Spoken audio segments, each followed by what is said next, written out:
So I'd like to introduce the phenomenal Elise Teacher. Elise is a multidisciplinary artist.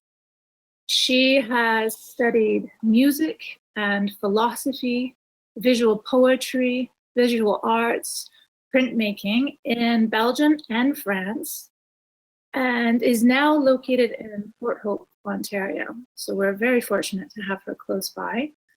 Since 1989, she has built an international career with over 30 solo exhibitions in France, Canada, Switzerland, Germany, and Australia.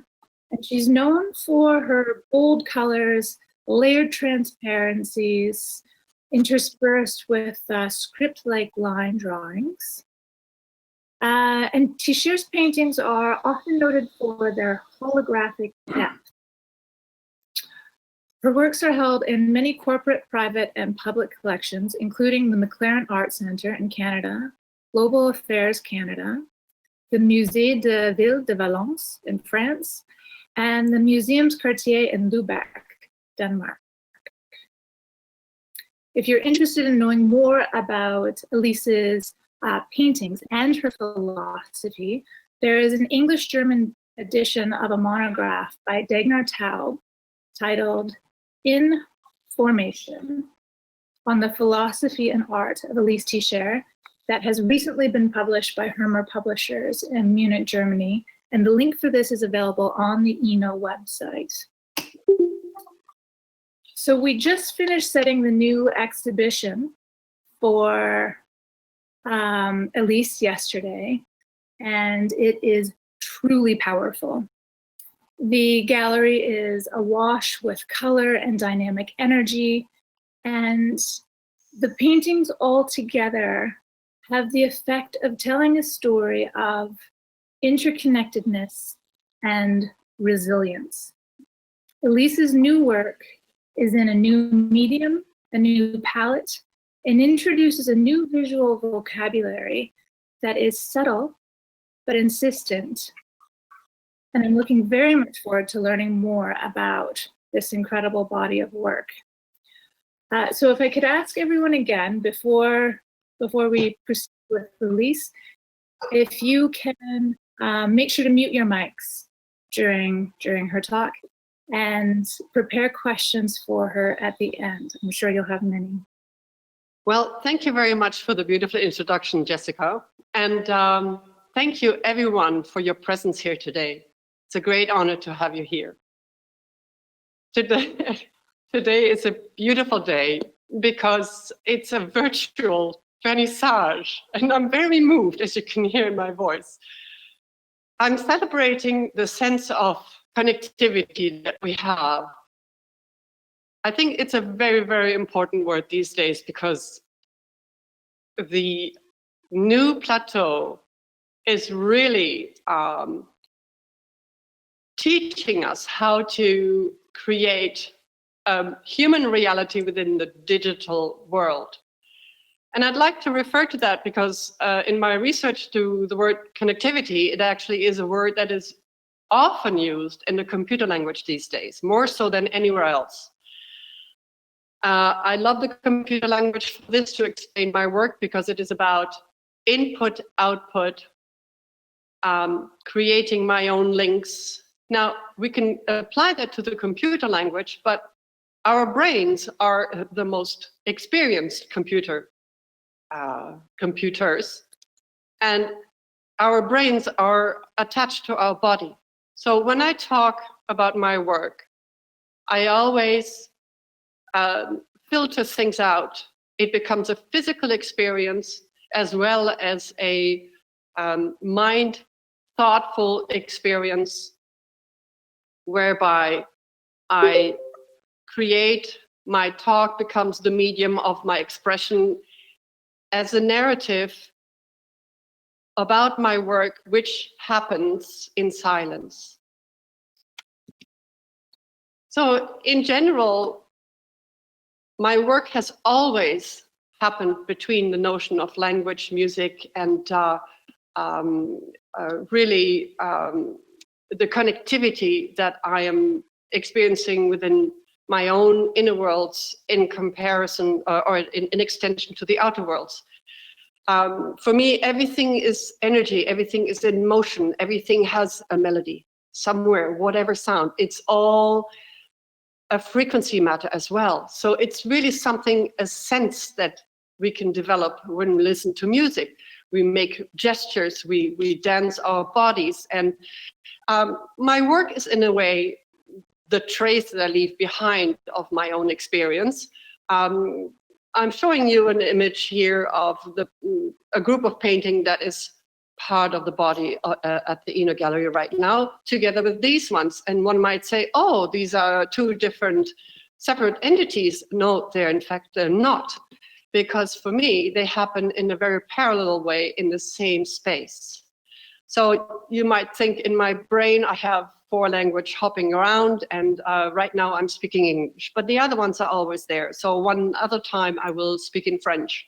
So it's that way in my visual language, my experience in my visual language as well, where every piece is autonomous, or every direction is an autonomous entity, and yet they're all connected somehow.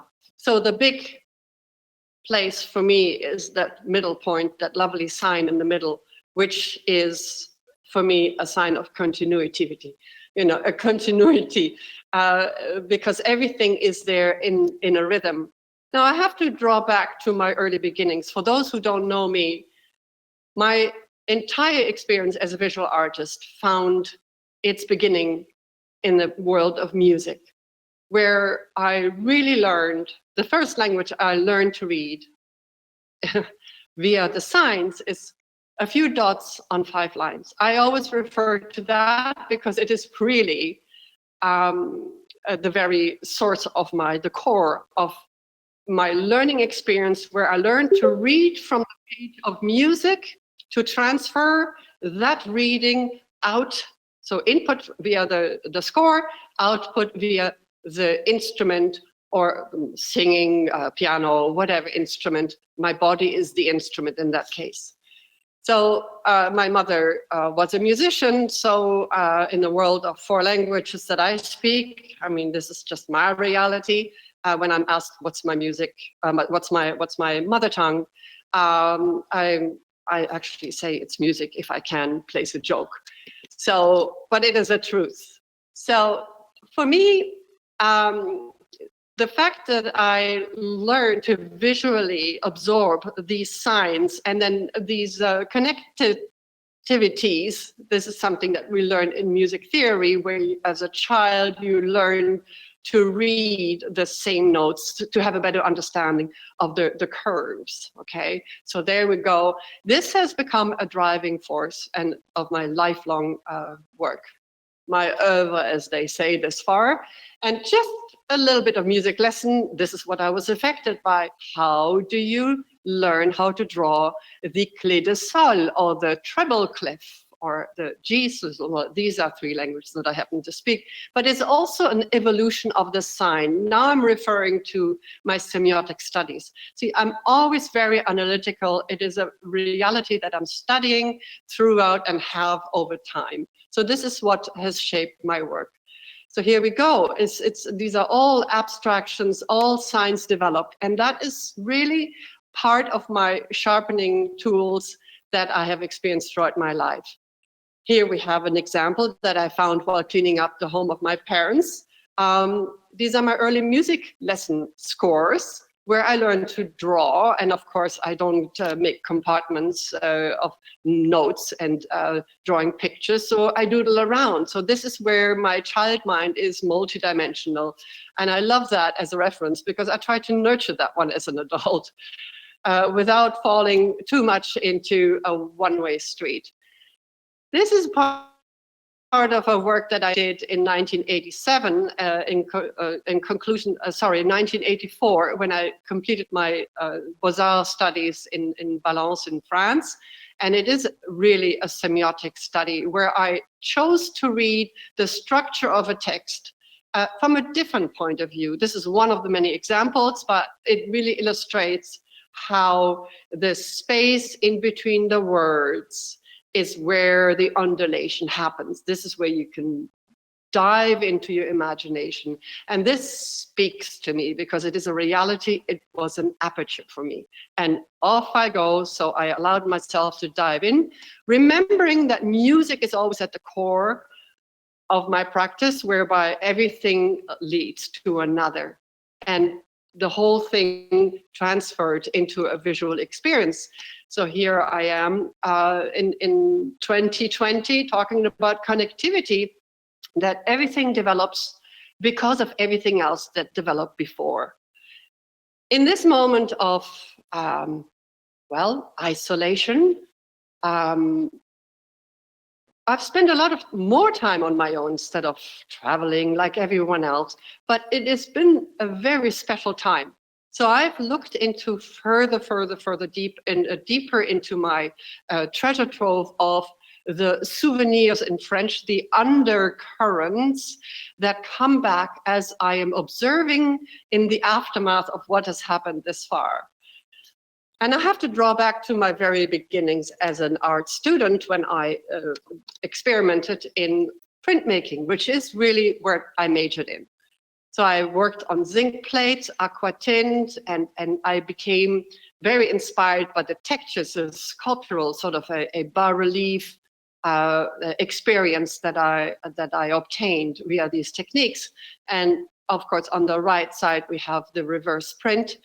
I like that black and white quality, and that is mostly what I worked with in black and white when I was in France before coming to Canada.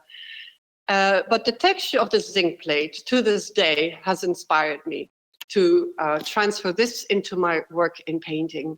Here we have in the book world the juxtaposition of a double page, where the two structures on each page, they actually interact as well. And this is something that I've been very interested in, the juxtaposition of a simple gesture and then the taking note observations. Here we have a text from a French poet, Mathieu Benezet, who actually was talking about the question, how can we render the proper undulation of writing in writing? And that has inspired me to really develop my own visual language. Here we have a very early stage, and where I'm playing with color, which is what I started in Canada. In 1985, I set up my studio in Toronto, and I was traveling between Toronto and New York for the next 5 years, and I was learning from the color field painters in New York. Got to meet Clement Greenberg, who was, I feel very fortunate, he was 5 times at my studio. I got to meet Helen Frankenthaler and thanked her in person for what she's given me, and so on. So it has really been an incredible experience to spend that time, those 5 educative years in New York and Toronto. And I have to say that Jack Bush's work is really what encourages me to stay in Toronto, because, well, Jack Bush is a bright light in my life as well. His work, I never got to meet him, but certainly through his work I did. This is a painting where I really feel the connection between my printmaking and my painted work, and the shapes already announce themselves with my play in color, and then the texture, they are sort of nicely intermingled. I'm jumping here because this is the progression of the same vein in 2018. So it's been a constant evolution over time that I have grown up with. The paintings showing me where to next is what I'm listening to. And from there, in those days, I still had a glossier finish. And these are all works where the juxtaposition of my 2 veins are really connecting. Here we have the double page. Note on the left side, the zinc plate is coming forwards, and on the right place, the sense of notation. You can probably already recognize elements that I'm still working with today. Here we have another good example that illustrates the 2 veins connected. This is a form of connectivity, the double page. And now I would like to go with you through a few details on the current work that is being exhibited at the Oeno Gallery right now. So we have the focus on texture, where I really I focus on letting those grooves and those, where imagine the ink plate where the ink settles in, and that is sort of the notion that I'm approaching in this series, in this current conduit. Here we have examples where the two middle paintings are the most recent ones. But suddenly, as I'm digging around in my studio, I'm finding a painting, one of the last ones from that series that I have left, from the year 2000, or is it 2002? I can't remember now. But the ink plate is the zinc plate is from 1983, and I go, oh my God, look at that! It's really very interesting to see that. For me, it's always a new discovery to enter into that dialogue. I'm putting this one up too because it goes to show these are the compositions that I've already worked with or addressed somewhat, and I feel today that I want to develop them even further. So here we have another example, but with the more glossy finish. You see the upper right has a light shining that really illustrates the glossy transparency finish that I've worked on for many, many years. And already in the center, you see the underlying texture, the structure of these movements that I'm still working with to this day. Here we have another example of these shapes, these energy balls, these moving entities that are floating in space, whichever way you want to describe them. But they do something for me. That's what carries me on. And we have, here's another example. Now we're getting closer to today's work, where I'm focusing on the structure, the texture of the zinc plate again. Here we have the first example where I really am shifting into my new medium, where the glossy surface now becomes frosty. And again, always layering, that adds the vibration to the surface, to the whole environment that I'm creating here, in which something is moving. With the happy surprises as I apply, very printmaking-like, with spatulas, and then I have these dragging effects that form their own writing and drawing. This is a painting that is part of today's exhibition, where really the overlaying layers, they start to me, they tell me a story, they breathe, and then that little note at the top just puts everything in proportion. Again, to illustrate my revisiting the printmaking experience, which is still very close to my heart.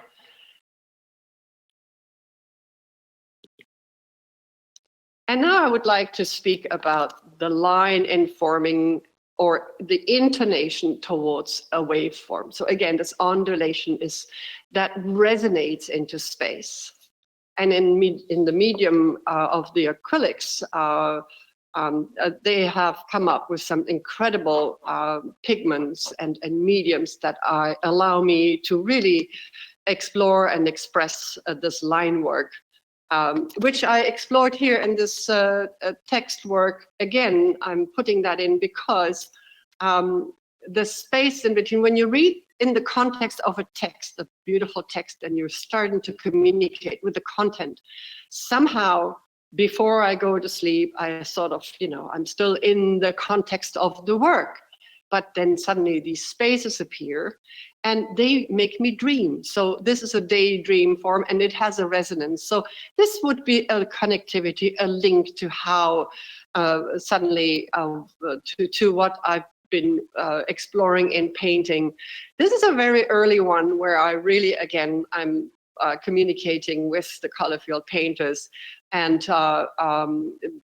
I'm also including my line work in here, which is directly inspired by my sense of line and resonance. And So this is really the early beginnings. I put that one in because it is the first year where one acrylic paint company started with fluorescent colors, and I'm using them again these days. Here we have the focus on the line work in the color field environment. So this is another one that really speaks to me because it is really about the big field and the rhythmic of that space, the rhythmic continuity that I'm interested in developing. This one I put in as a connective link because I'm using these round notes that are floating there in space above a line. And I thought that was interesting to see that happening again in my work today. That one I have at my studio, and I suddenly noticed that it is connected to the line work that I've now integrated within the many layers of the painted pigments showing up in these works today. And I took a detail of this one to show you, look at that line that goes through that silver entity there, and that's really part of the composition. I thought that was interesting to put them together. And here we have the overall work in my studio space where they all grow together. Again, the connectivity between the two aspects of life in my work, that really, it's all about layering the multidimensional, the beautiful medium, the components of a language, a visual language that I'm developing, the resonance of it all somehow playing with light and one responding to another, and everything, every individual component, every elemental placement somehow connects and creates its own connectivity. These two I thought looked interesting together because that's to illustrate the notation that's moving in. Again, the tone, the color tone, the intonation, the color, the hue, each sound, each color is the sound that we can't hear. So it's the inaudible sound made visible. There is a whole beautiful conversation possible there. And the wave of that inner music, that inner compass that guides me through the line, the color, the shape, that incredible dimension that keeps on speaking and teaching me so much over time. That is also filled with elements of surprises that I like to uncover as I go. And this is where the exciting part makes me work. Here we have the overview, how I like the intersection, the alternate display where one responds to another in a very subtle way. They all become one. And with anticipation, as I'm talking about my work, I can't wait what will happen next in my studio work. And I'll keep you posted. I thank you very much for listening to me. And I welcome you to go and visit the exhibition. I understand that there's a beautiful video that's being made. I can't wait to see it. Thank you everyone so much for listening.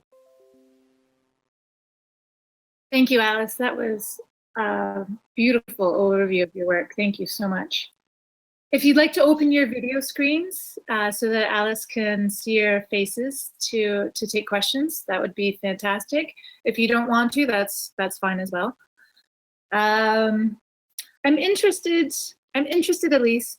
I mentioned at the beginning that the show coming together is very powerful. Walking into the gallery, the different colors, the way your line moves and then goes into these energy orbs and then back out into this line. The paintings are talking to you, the viewer, and they're talking to each other. It's live with chatter and color and motion.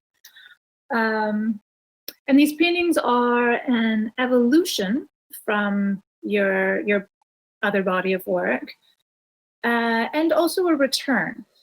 And I'm wondering, you said you're a very analytical person.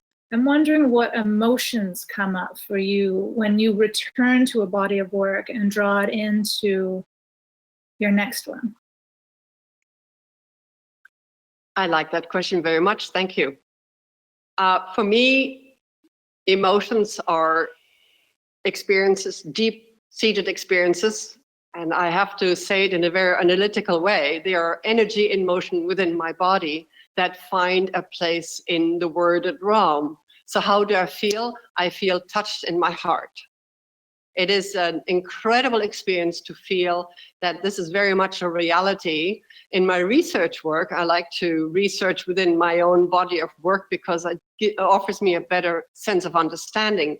So for me, it's not a linear development, it's a spiral development with tangents. So I revisit in certain times in my life, as somehow I revisit that area. Oh my God, I've already started to work on that part, but there's more for me to learn from. So I will explore that area again and again and again. And that's how I feel that the work before this exhibition, the work before was also, it's exactly that. Now that may be on the back burner. I may go back to that another time, who knows? But this is what I love about these various arteries that I have developed over time. They give me more work to do. So. Right. That's great. Does that answer your question? Yes, absolutely. I'm also curious, as a material art historian, I'm always interested in how the medium drives or influences or speaks to artistic process. So for you, you've switched to this new matte medium that has this incredibly subtle, alluring, almost velvety-like texture to it sometimes, away from the very shiny resin finish that you used to work with. How does this medium influence your process, if it does at all? In fact, this medium, I have used it before when I was working with pastel. This particular medium, it's called dry media ground, and it has a tooth. So I could draw with pastel and leave these lovely traces behind, but then in order for it to stay stable, I would apply a very thin veil of the gloss finish, but without losing the trace. And that's when I had the dragging effect as well of this pastel. What you're talking about now is actually, I went into the kitchen and mixed up a concoction that is giving me exactly that texture. So it's a combination between that medium with other mediums that I'm using to dilute it, to get that right transparency, that veil effect that I'm interested in. So this is what I've developed. Yes, the medium definitely has its language as well, and certainly influences the directions I want to explore. So it's it becomes a conversation with the medium itself. Getting to know the medium is absolutely important. C'est ce qu'elle m'a dit la semaine prochaine, parce que c'est la fin de sa vie à Ottawa. Louise, can you hear me? Fait que là, moi, ce que je lui ai dit, c'est... Okay, so it really is important. I have to mute, I don't know where. There we go. We got it. Please proceed, Elise. So it is really about getting to know the medium. So to get the best out of it, to me, that is very much part of my work. The process also is very much orchestrated by the medium I use. Also, my experience counts in there. And then, of course, as the mediums also continue to evolve, I'm always very, very interested in testing the medium, you know, in the world of acrylic or anything else that comes my way. Let's see, it affects my environment. It also affects my vocabulary of my visual language. So always excited to start something new. Yeah, for sure. Can we take some questions from our audience members? Does anyone have anything they'd like to ask Elise at this point? Hi, Elise. It's Dana here. Hello, Dana.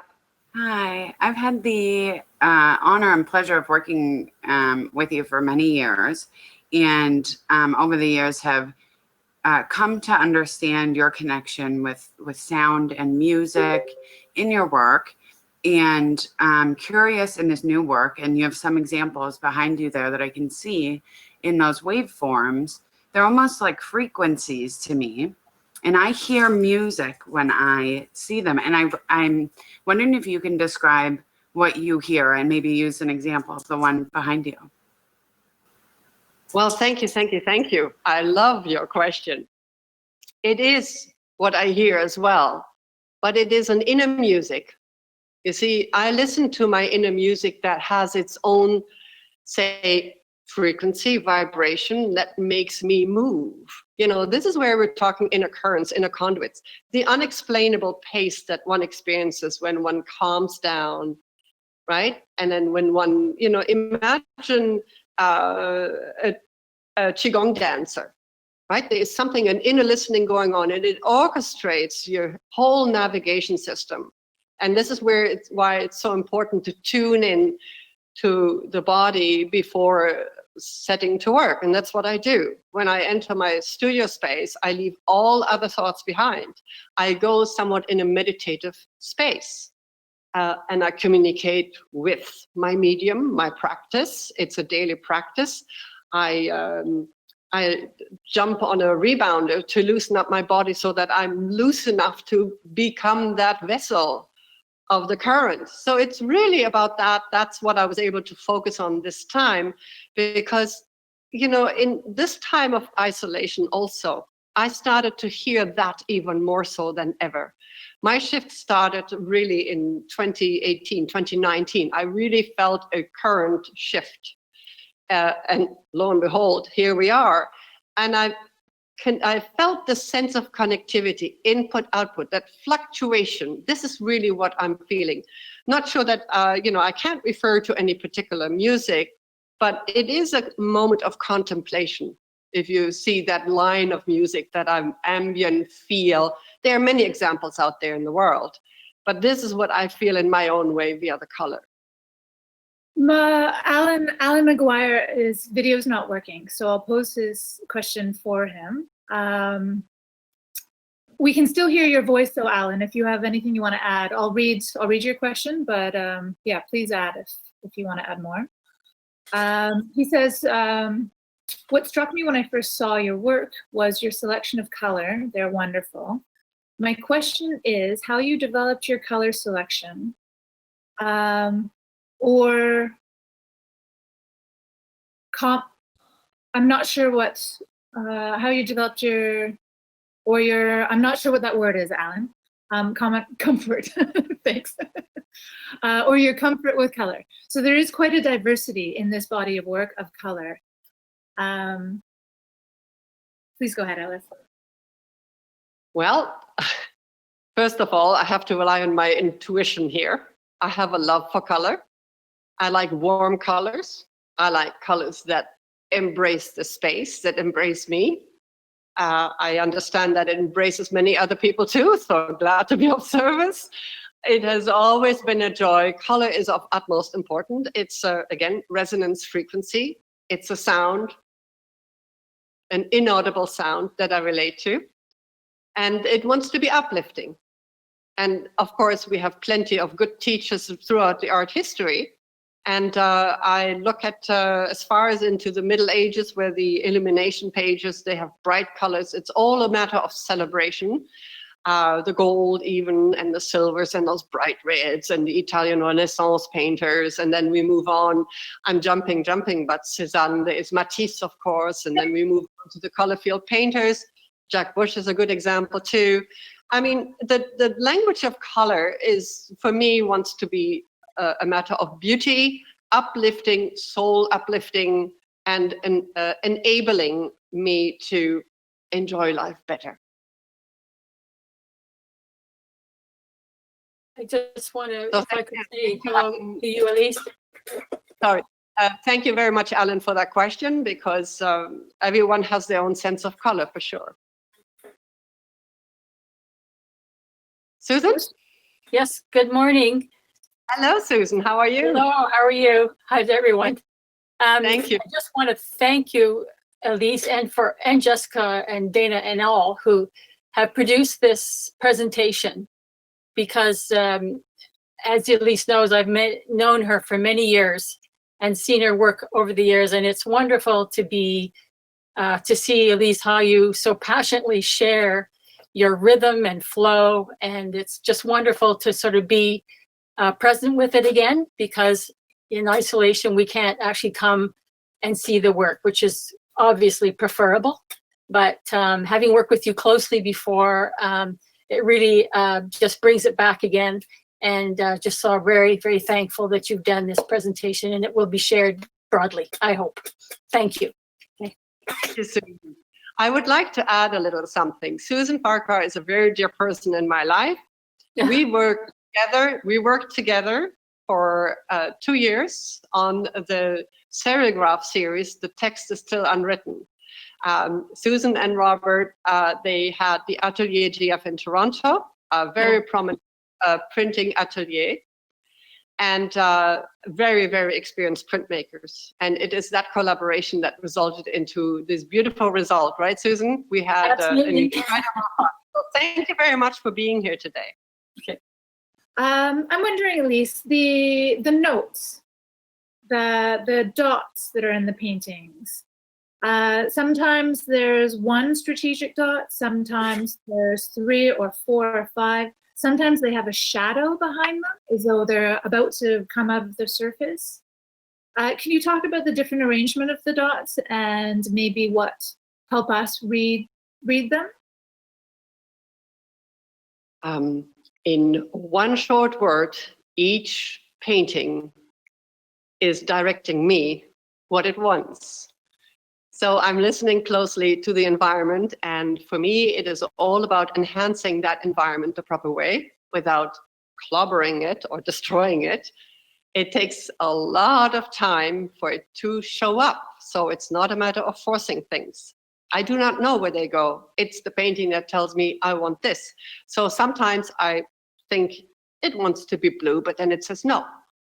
I need to have another layer. So you will see that there are a little thick curves sometimes, and that is because the buildup of my understanding, that's what the thickness at the end will tell you in a way, but the colors, they tell me what other colors they want next to them. So this is how each painting receives its dots. I like to see it as, they are resting points for the eye, because the eye goes from one to another. Imagine reading a word, a poetry of words, they're sitting here, sitting there. So the eye travels, and then there is always that space in between. And this is where we dive into, but then you have another spot, it puts things into perspective, and then you see the space around it. So this is like a sound that resonates in that space. That's how I relate to it. Absolutely. And that's exactly what's felt too. As you're moving through the exhibition, the lines and the dots, they guide you through. It's really beautiful viewing experience. Thank you. And note, the little surprises, like you have these black shapes that happen on the edge of that undulation. Those are the unexpected. That's the unexpected. So as I am working, these things happen. So this is where the magic happens. It's out of my control, but it's my control to leave it there if I want it or not. So this is where the ongoing, the one responding to the other effect is happening again. It's a continuous exchange. That's what I love about the kind of that type of work. Yeah.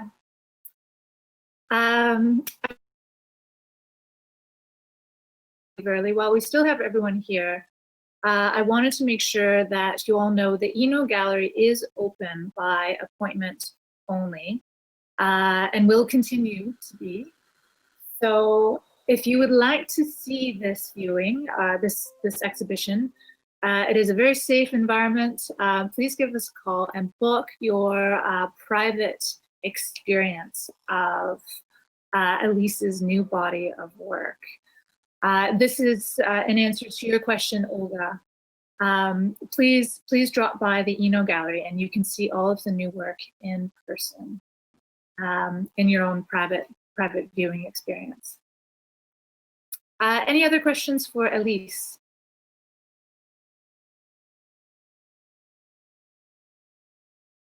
Hi, Elise. It's Stan Altheiser. This is my first exposure to your work, and I'm really fascinated by your whole story and how you've developed. I really appreciate you sharing it with us. I'm intrigued by your discussion of how you are very analytical, and yet you sound like your practice is very spiritual. Can you talk a little more about your how you prepare yourself and how you engage? Thank you very much, Stan. It is a mixture between the two. I'm a very grounded person.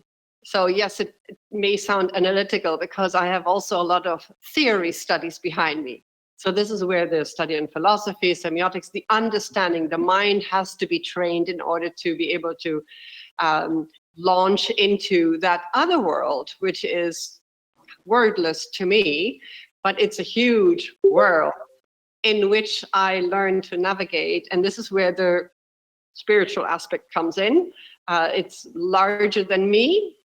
And this is where the sense of connectivity again comes in. So I may be looking with these eyes at my work, but it's that eye behind my shoulder that is actually going to make me pay attention to what wants to happen next.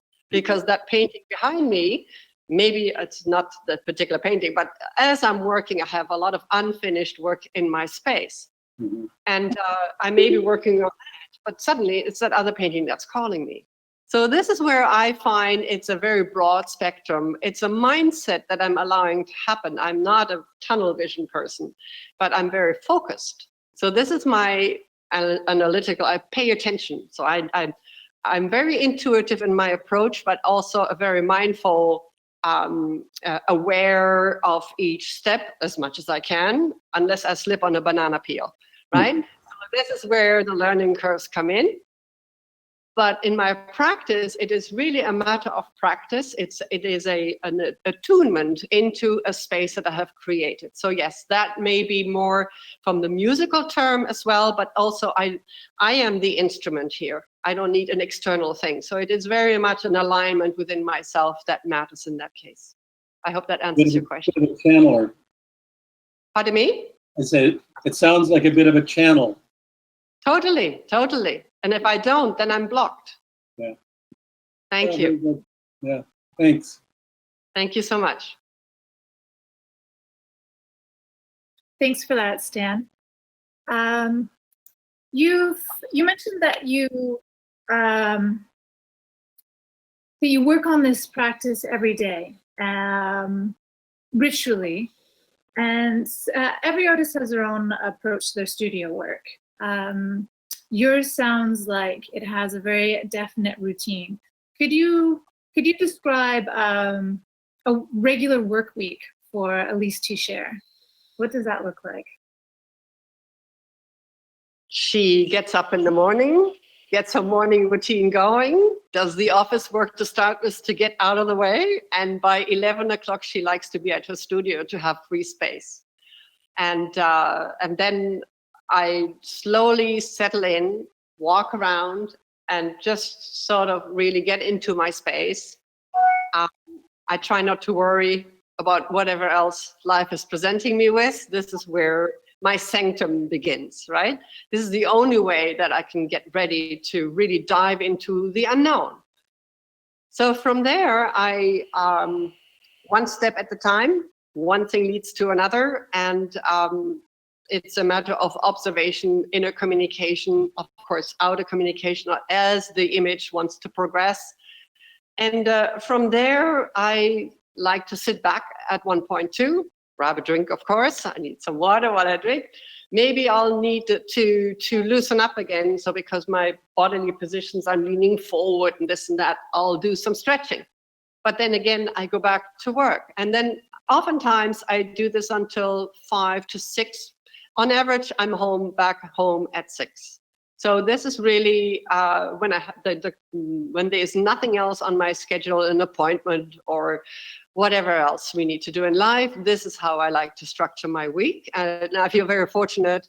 It's actually happened a lot more because I don't travel. My openings are happening virtual now. So I mean, I should have been in Europe twice this year, right? So it's in a very interesting development. But again, I feel very fortunate to have this large space that is also safe and that I can perform whatever wants to be done, right? So this is in a nutshell how it works. I also have experienced, with the works sitting at my studio, waiting for the framing and all this happening. I've actually had the pleasure to or be able to organize a lot of private viewings. So single people, it was really by appointment, safe environment, and to have that dialogue, which, you have had the pleasure to see the exhibition now at the Oeno Gallery. I can't wait to see it because from what I hear, it's fabulous and I'm grateful already. But, a vernissage, you walk in there, I discover my work too.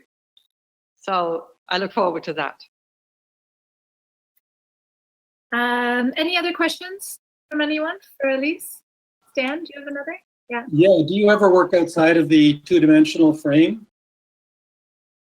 Yes, I have actually, and I have something else growing right now. So, and it is really also type letter. I have a visual. I have a word-related body of work. I have installation sculptures that I've worked on, and I've exhibited in public galleries and museum as well. And something else is brewing right now that wants to develop. So stay tuned. What's the scale you're working at with your installations? Well, they fill in let's say, I have this one installation that has a letter sculpture and in front note stands with a whole display. If you want to see images, you can actually go onto my Instagram or on my public Facebook page. Okay. There are photos there from this installation. Okay. And basically they fill in a room. So it's filling in a room, and it's very music related, but it's also sculptural. It has fonts, and it's play with light, things like that. That's sort of the direction that I'm working in. Great. I'll check it out. Thank you. This sounds very interesting, Elise. Any other questions from the audience? I have one more question for you then, Elise, before we go. What happens when you hit a roadblock? Painter's block. What do you do? Well, the painter's block rarely comes from me, to tell you the truth. It becomes when I have trouble with a medium. So this is when the hard work begins. Oh my goodness, what did I do wrong? This and that. That's where the inner chatter, the unrest comes up, and I go, I got to take a break. So this is really what I'm experiencing. I rarely have had an inspirational block. I don't know, there's a constant stream, but it doesn't always come through. So that would be not a block, but a moment of frustration that I'll say to myself, this too shall pass. If it's meant to go there, then it shall go there. So I'm learning to relax within those moments.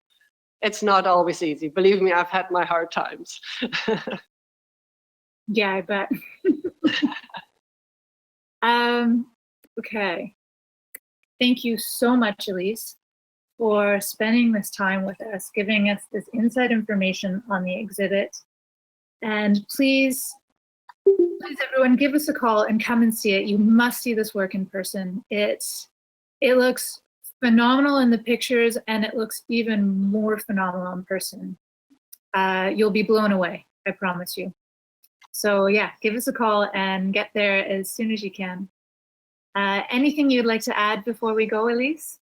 Yes, definitely. I would like to thank you and the Oeno Gallery for offering me this platform in lieu of a vernissage. I greatly appreciate that. And thank you so much for everyone for being here together with me.